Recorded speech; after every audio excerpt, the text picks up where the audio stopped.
Today we will have a lecture on engineering mechanics. So already in previous lectures we have seen the numericals related with the resultant, how to find out the resultant when different forces are acting on a grid. When different forces are acting on a grid, also we have find out the forces, or we have find out the resultant acting on a bracket. Okay, what is the position of the resultant, what is the angle made by the resultant, and what is the distance of resultant in the bracket. Okay, so we have seen the numericals related with the grid also, we have seen the numericals related with the bracket also. Okay, so in today's lectures we will start unit number 2, which is very important, which is related with the equilibrium. The term is equilibrium. Okay, so we will start in today's lectures unit number 2, that is equilibrium. Okay, so first of all, what is equilibrium? Okay, the equilibrium is the concept in which when the different forces are acting on a body, the resultant of that forces is zero. The resultant of all that forces acting on a body is zero. The resultant of all the forces acting on a body is zero. Okay, that means we have to apply these equilibrium conditions, or we have to use this concept of equilibrium in order to find out, or in order to balance the forces, Okay, so here I am having a simple example, the concept of equilibrium. So here there are two columns is there. Okay, these are the two columns are there, or these are the two vertical members are there, and there is a horizontal member which has been kept on this. Okay, तो if suppose there is some load which has been taken on this table, ये table के ऊपर suppose करो कि एक load है, कोई एक लोड है. ठीक है, इसके ऊपर मैंने पेन रखा हो, या फिर कोई पेंसिल रखा हो, या फिर इसके ऊपर कोई लोड है. ठीक है, अब ये लोड बैलेंस होगा. ये बॉडी को इक्विलिब्रियम कंडीशन में रखने के लिए अपने को डिजाइन करना पड़ेगा. We have to find out the forces in the two columns, we have to find out the forces in this two vertical members. क्या मतलब कि अगर ये मेंबर को इक्विलिब्रियम कंडीशन रखना है, ये table is as good as a table. ठीक है, अब ये टेबल को इक्विलिब्रियम कंडीशन में रखने के लिए we have to find out the forces in the vertical member at left side, and we have to find out the forces in the vertical member at the right side in order to keep this rectangular block in the equilibrium conditions. ठीक है, क्या मतलब कि अगर मैंने इसको रखा हूं और इसके ऊपर बैठा हूं तो ये क्या होगा, ये बेंड होगा. ठीक है, इसमें क्या होगा, there will be sagging, bend होगा ये. ठीक है, कुछ भी एक प्लेन सरफेस है, अगर उसके ऊपर आप वेट डालते हैं तो क्या होता है, वो बेंड होता है. तो अब ये भी बेंड होगा. अब ये बेंड को अवॉइड करने के लिए क्या करना पड़ेगा, आपको दो सपोर्ट नीचे से लगा रहे हैं. ठीक है, तो दैट मीन्स उसको क्या कर रहे हैं, अपोज कर रहे हैं. ये बेंडिंग जो था, इसका जो नीचे में जो डिफ्लेक्शन हो रहा है, जो बेंड हो रहा है, नीचे में कर्व पार्ट आ रहा है, तो उसको अवॉइड करने के लिए क्या कर रहे हैं आप, उसको दो सपोर्ट लगा रहे हैं. तो ये कंडीशन और ये concept is nothing but the equilibrium. This is nothing but equilibrium. ठीक है, तो इक्विलिब्रियम में क्या करना है कि आपको फोर्सेज निकालना है. We have to find out the forces in the members in order to take the load. अगर समझो फॉर एग्जांपल, अगर इसके ऊपर ये जो प्लेट है और ये जो रेक्टेंगुलर मेंबर है, ये 10 kgs का है, 10 kgs का. तो ये डिस्ट्रीब्यूट कैसा होगा, देखो 10 kgs को बैलेंस करने के लिए क्या कितना kgs लगेगा मेरे को, लेफ्ट साइड का जो कॉलम है उसके लिए 5 kg लगेगा, और राइट साइड का कॉलम के लिए कितना लगेगा, 5 kg. दैट मीन्स ये 10 kg बैलेंस होगा 5 और 5 पे, अगर वो सिमेट्रिकल में डिस्ट्रीब्यूट होता है. ठीक है, तो that means this 10 kg weight of this plate will be taken by the two supports, that is the left support 5 kgs and right support again 5 kgs. ठीक है, तो ये इसके वजह से we will find out this two forces. ठीक है, ये these are the two supports. This is the support 1, that is RA, reaction at A, and reaction at B. RB is the reaction at B, or support at A and support at B. ठीक है, तो in this way we have to find out the reactions in order to take this load. ये अगर मैंने load इसके ऊपर रखा हूं, तो ये बैलेंस करने के लिए, ये लोड को बैलेंस करने के लिए अपने को ये कॉलम के रिएक्शंस निकालना पड़ेगी. ठीक है, So in order to balance this rectangular portions, in order to balance this rectangular portion, ये चीज समझ में आई, ठीक है. तो here there are some that is thumb rules, there are some criterias by depending on which we will find out the forces in the members, ठीक है. तो different support conditions are there, different support conditions are there. Suppose ये जो मैंने जो ये जो रखा था पिंस का जो बॉक्स था, तो ये अगर रोलर सपोर्ट है या फिर ये हिंज सपोर्ट है या फिर फिक्स सपोर्ट है, तो इसके ऊपर कितने रिएक्शंस आते हैं वी विल फाइंड आउट, ठीक है. तो first, what is the condition of equilibrium? Equilibrium is the resultant of all the forces acting on the body is zero. तो I am writing down the resultant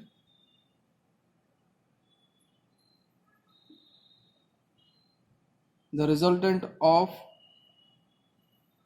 all forces acting on a body is, the resultant of all forces is zero. Acting on a body is zero.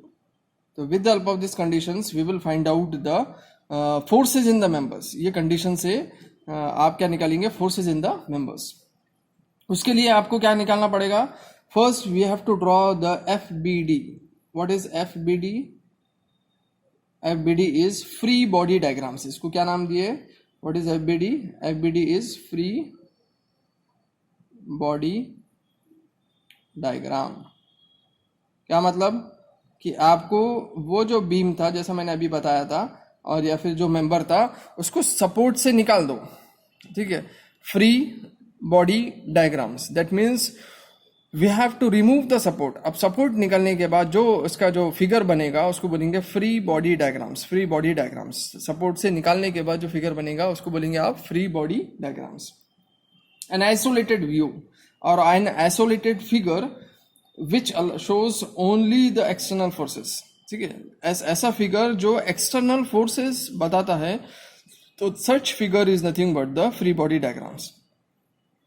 Okay, next is, अगर समझो serial number 1, these are the different types of supports are there.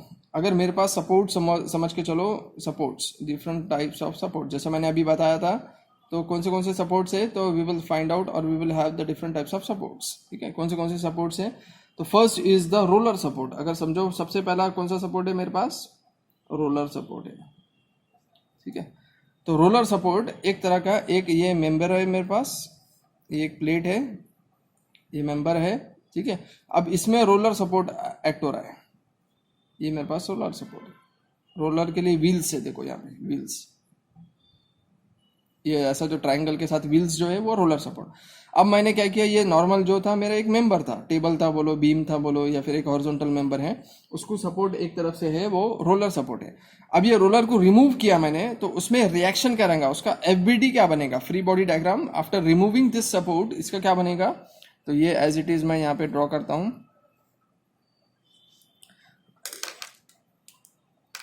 This is nothing but FBD. I am drawing FBD of each members, ठीक है. और these are the supports. ये roller support है पहला. तो अब मैंने रिमूव किया, तो रिमूव करने के बाद अब क्या बनेगा इसका? अब ये समझो मेरे पास एक सपोर्ट है जिसमें ये एक पॉइंट है ए सपोर्ट, ए पॉइंट है और ये बी पॉइंट है. तो बी पॉइंट पर रोलर है. तो रोलर को रिमूव करने के बाद FBD क्या बनेगा? It should be perpendicular. अब देखो ये कैसा है, ऐसा मूव हो रहा है, ऐसा मूव हो रहा है. कैसा मूव हो रहा है? देखो ये मेरे पास जो पेन है, ये पेन कैसा मूव हो रहा है? देखो ऐसा मूव हो रहा है, ठीक है. तो it is moving in horizontal directions. ये ऐसा मूव हो रहा है हॉरिजॉन्टल डायरेक्शंस में. अब हॉरिजॉन्टल डायरेक्शंस को रेजिस्ट करने के लिए मेरा कैसा फोर्स लगेगा? परपेंडिकुलर टू दिस, तो vertical force. It is moving in horizontal directions, तो we will have perpendicular to that is vertical force. So reaction, R stands for reaction at B support. Reaction at B support. Yes, reaction at B support. Reaction at B support. ठीक है. अब suppose मेरे पास support ऐसा नहीं था, roller मतलब ऐसा दिखने में नहीं है. अब मेरे पास सपोर्ट रोलर ही है मगर इंक्लाइंड है, ठीक है. रोलर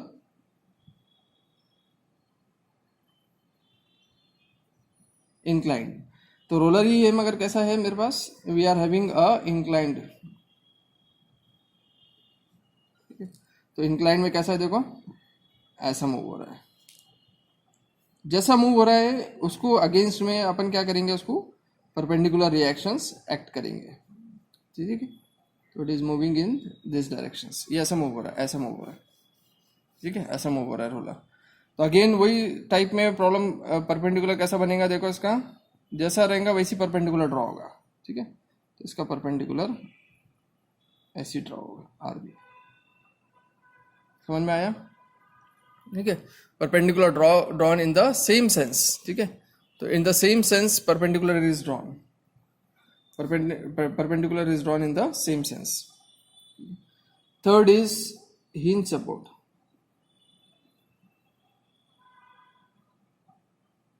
हिंज सपोर्ट, अब ये दिखने में हिंज कैसा रहता है देखो, ये मेरा नॉर्मल मेंबर है। अब हिंज कैसा रहता है, ऐसा रहता है, without this wheels, without this wheels only hatch portion is there. ये व्हील्स नहीं है, रोलर में व्हील्स रहते हैं, मगर इसमें रिएक्शन ज़्यादा रहते हैं, ठीक है। जो भी हिंज सपोर्ट रहेगा तो रिएक्शंस विल बी मोर। कितने रिएक्शंस रहेंगे, 2 रिएक्शन आएंगे, दोनों परपेंडिकुलर एक दूसरे को रहेंगे, ठीक है। तो इसको नाम दे दो vertical at B point and horizontal reaction at B point. समझ में आया, vertical at B point and horizontal at B point. That means इसका free body diagram hinge support का कैसा बन गया, इसको रिमूव करता तो कितने रिएक्शन आ जाते हैं यहाँ पे, 2 reactions. First is the vertical reaction, next is the horizontal reactions. Fourth case, these are the different supports, ये सब याद रखना है आपको, ठीक है। Third is the fix support. Fix support, अब फिक्स में दिखने के लिए कैसा रहता है फिक्स, देखो ये नॉर्मल मेरे पास बीम है, मगर फिक्स ऐसा वर्टिकल में रहता है, ऐसा दिखता है फिक्स, ठीक है। अब इसके लिए भी कितने रिएक्शंस आएंगे फिक्स के लिए भी, अगेन मैं उसका एफबीडी ड्रॉ करता हूं,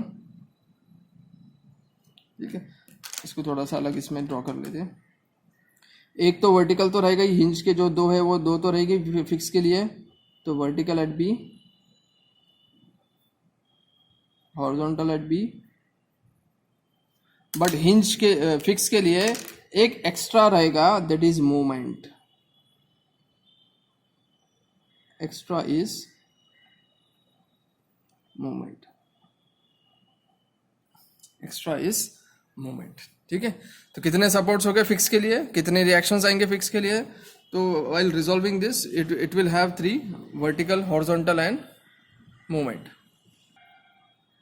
तो फिक्स सपोर्ट पे कितने रिएक्शंस थे, फिक्स सपोर्ट्स पे there will be 3, vertical, horizontal and movement, ठीक है। फिक्स सपोर्ट पे कितने आएंगे, फिक्स सपोर्ट पे कितने आएंगे, there will be 3, vertical, horizontal and movement, ठीक है। फिक्स पे कितने रहेंगे, 3 रहेंगे,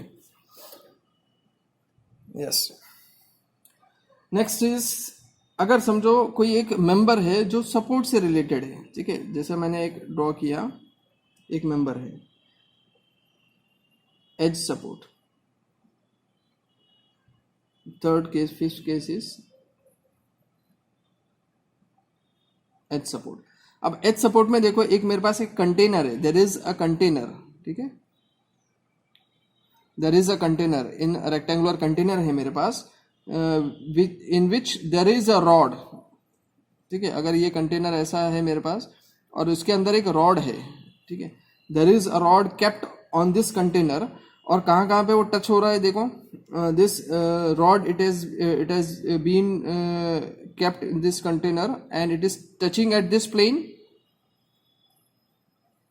and it is touching at this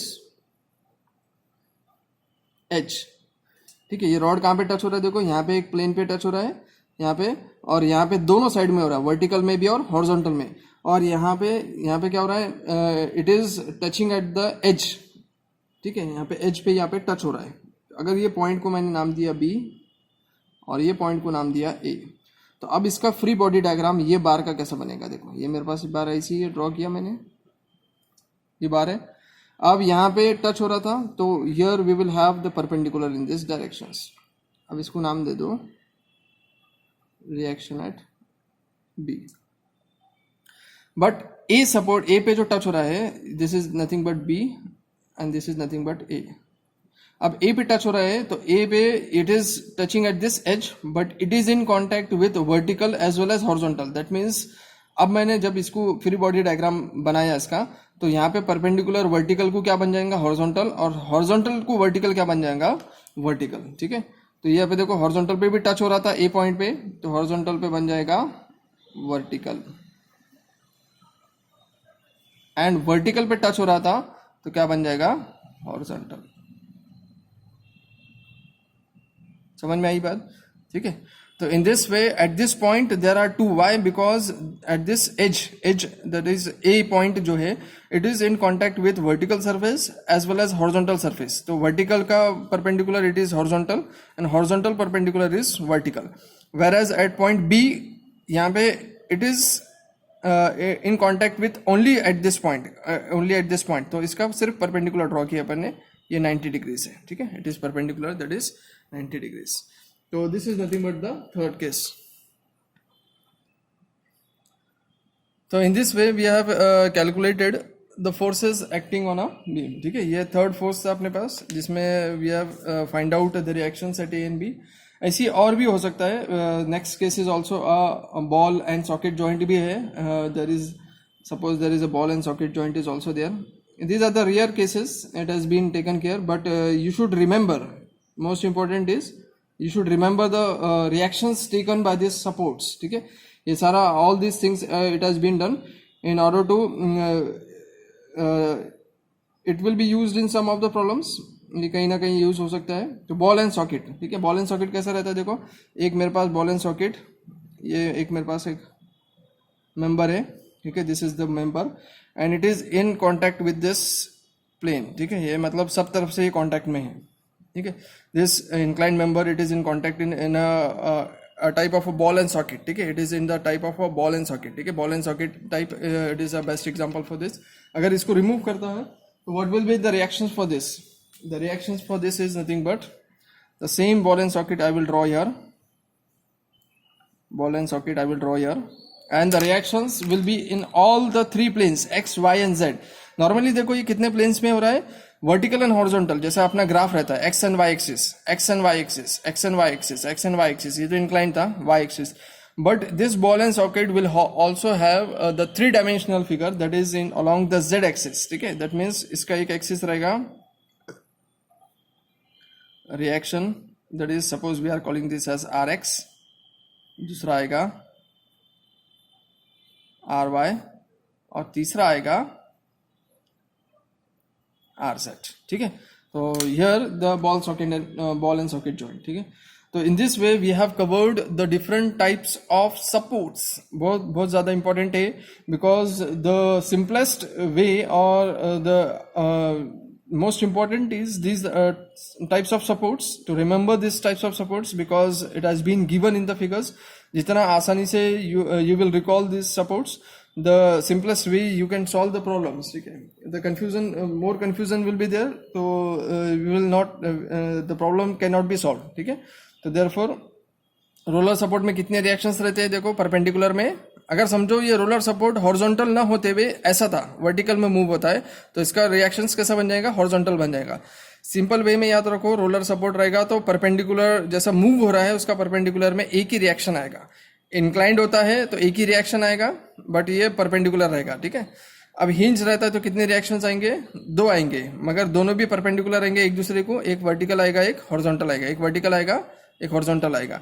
fix रहेंगे तो कितने आएंगे, ये तो 2 एज इट इज आएंगे, वर्टिकल हॉरिजॉन्टल, बट एक एक्स्ट्रा आएगा मूवमेंट, एज सपोर्ट रहेगा. मतलब edge support in the sense अगर कोई टेबल पे या फिर कोई बुक पे या फिर कोई मेंबर पे अगर कोई चीज़ रखी है, ठीक है, ऐसा कोई चीज़ रखी है, जैसे ये मेरा पेन है और मेरा ये एक सपोर्ट पे ऐसा रेस्ट कर रहा है. ठीक है, तो अब मैंने इसको रिमूव किया तो कहाँ पे रिएक्शंस आएंगे. अगर मैंने पेन को उठा लिया, पेन को मैंने क्या किया, उठा लिया, तो कहाँ पे रिएक्शंस आएंगे. एक तो यहाँ पे नीचे में रिएक्शंस आएगा और यहाँ पे नीचे में रिएक्शंस आएगा. अगर मैं पेन को रिमूव कर लिया, ठीक है, उसका एफबीडी कहाँ पे रहेगा, FBD will be, it will have in this vertical directions and eight this point also. ठीक है, तो जैसे भी अगर बॉडी रखते हैं तो बॉडी को अगर समझो उससे सपोर्ट से अगर निकालते हैं तो we have to draw the FBD for this cases, FBD of the different cases. ठीक है, FBD of the different cases. तो ये 6 केसेस थे. We have drawn the ability of the 6 cases. Next is important is Lami's theorem. ठीक है, next important is Lami's theorem. Lami's theorem क्या बोलता है? देखो, अगर कोई एक प्लेन में डिफरेंट फोर्सेस एक्टिंग हो रहे, ठीक है, there are the different non coplanar forces. मतलब एक प्लेन में फोर्सेस नहीं है. When the different 3 non-coplanar forces are acting on a body. जैसे मेरे पास एक छोटा सा बॉडी है, एक pen tip is the centre of this body, तो डिफरेंट फोर्सेस आर एक्टिंग. समझो एक फोर्स एक्ट हो रहा है पी, एक क्वाड्रेंट में, एक प्लेन में, दूसरा फोर्स एक्ट हो रहा है एंड तीसरा फोर्स एक्ट हो रहा है. ठीक है, तो these are the different forces are acting. Second force is Q and third force is R. When the 3 forces P, Q and R, when the 3 non-coplanar in the sense एक plane में नहीं है, ठीक है, तो when 3 non-coplanar forces are acting on a body, then what the Lami's theorem says, when 3 non-coplanar forces are acting on a body, then in order to keep the body in equilibrium, each force is proportional to each force is proportional to sine of angle of the remaining 2 forces. Sine of angle made by the remaining 2 forces. क्या बोल रहा है? It is proportional to. That means अगर समझो मेरे पास P force है, इसके 2 opposite force क्या है? R and Q. तो sine of angle made by the 2 opposite forces. तो this is nothing but the sine of alpha, that is alpha. ठीक है, वैसे क्यू फोर्स है, तो क्यू के अपोजिट फोर्सेस कौन से बन गए? P and R. तो इसका एंगल क्या बनेगा? This angle made by this will be beta. R force third है, angle made by this 2 forces is this will be, third force is nothing but gamma. The angle made by the forces. What the Lami's theorem says is, when the 3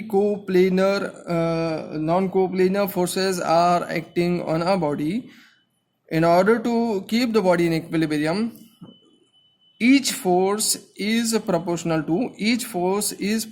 to sine of angle between the 2 other forces. Each force is proportional to, that means P is directly proportional to sine of angle between the 2 forces. The sine of angle between the 2 forces is alpha. वैसे Q is directly proportional to